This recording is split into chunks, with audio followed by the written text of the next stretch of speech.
టాలీవుడ్ ప్రముఖ నిర్మాత దిల్ రాజు నివాసంలో ఆఫీసులో 4 రోజుల పాటు ఐటీ రైడ్స్ జరిగిన విషయం తెలిసిందే. ఈ దాడులపై నిర్మాత దిల్ రాజు శనివారం మీడియాతో మాట్లాడారు.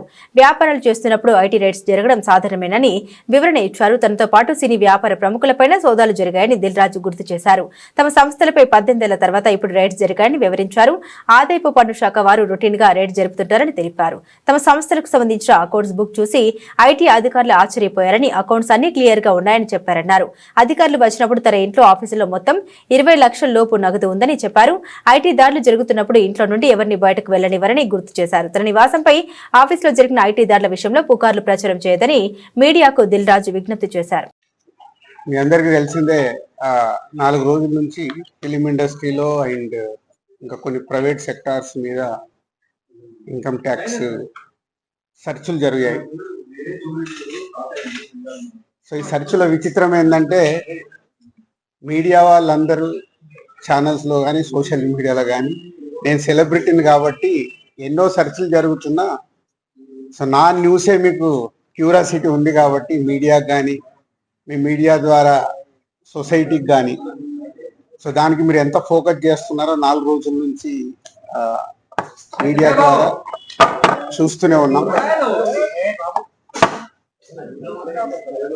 సో అందుకే మీ క్యూరియాసిటీకి దీనికి 4 రోజుల నుంచి ఏమి జరిగింది అనేది చెప్పాల్సిన అవసరం ఉందని మీ అందరినీ పిలవడం జరిగింది. లేకుంటే తెలిసింది తెలియని ఏదేదో న్యూస్లు వేసుకుంటూ 4 రోజుల నుంచి హైలైట్ చేస్తూ ఉన్నారు. ఇన్కమ్ ట్యాక్స్ సెర్చ్ అనేది మాకు 2008లో ఒకసారి జరిగింది. అంటే దాదాపు 16 సంవత్సరాల తర్వాత ఈ సెర్చ్ జరిగింది. మధ్యలో 3 times సర్వేస్ ఉన్నాయి. సర్వేస్ అంటే అకౌంట్ ఆఫ్ బుక్స్ అనేది చూస్తారు. సో ఈ సెర్చ్ అనేది ప్రాసెస్, వ్యాపారాలు చేస్తున్నప్పుడు ఇన్కమ్ ట్యాక్స్ చేయాల్సిన ప్రాసెస్. అలాగే మా మీద కానీ అదర్ వేరే ప్రొడక్షన్ హౌసెస్ మీద కానీ ఫైనాన్సర్స్ మీద కానీ నిన్న సెర్చెస్ అన్నీ ఉన్నాయి.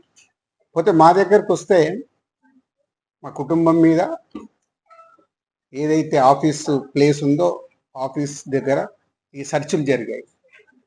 సో మొదటి 3 రోజులు ఎవరిది వాళ్ళకి ఇండివిజువల్గా సెర్చ్ చేసి స్టేట్మెంట్స్ తీసుకుంటారు.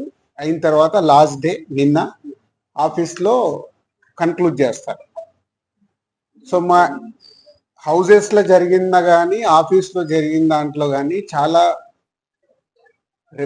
రిప్యూటెడ్గా వేసిన కొన్ని ఛానల్స్లో కానీ సోషల్ మీడియాలో కానీ ఇంత డబ్బు దొరికింది, ఇంత డాక్యుమెంట్స్ దొరికాయి, అది దొరికింది అనేది కొన్ని హైలైట్ చేశారు. ఎక్కడ కూడా మా దగ్గర డబ్బు కానీ డాక్యుమెంట్స్ కానీ ఐడెంటిఫై కానీ మా దగ్గర నుంచి వాళ్ళు తీసుకున్నది కానీ లేదు.